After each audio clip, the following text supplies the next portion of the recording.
Hi, I'm Jo from Jo William Media and welcome to video number 2 of Top Tips.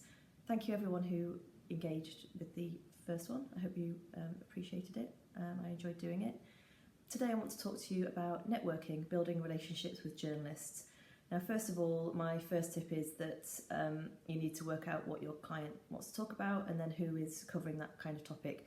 So look at which journalists are writing about it, look at what they're tweeting, what they're liking, what they're commenting on social media, and then it's up to you to then try and build a relationship with them. How do you do that? Well, you can obviously start to engage with them on Twitter and LinkedIn and Facebook if they're on there, in a subtle and appropriate way obviously, but also you can start contacting them directly with potential stories.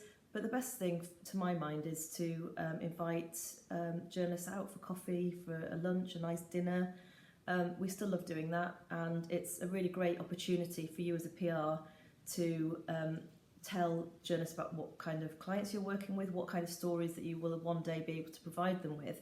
But also it's a great opportunity as a journalist to get to know PRs, work out who you can and can't trust, that they know what they're talking about, that they know the topics that you're interested in, and it's just a win-win situation.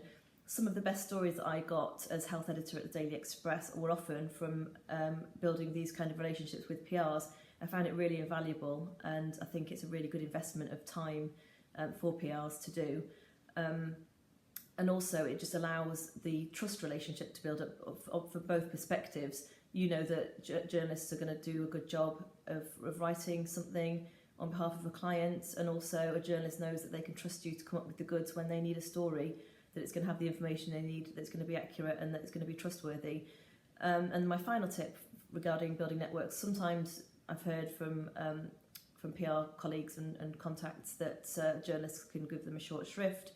It does happen occasionally, but I made a point of never being rude to PRs as best as I could when I was health editor, because you just never know where that person's going to be and when you may need them for a story. It works for you guys as well. So if a journalist is a bit dismissive, try not to take it personally. Certainly don't react to it, because you just never know who's going to end up where, and it may be that some time further down the line that you may need them.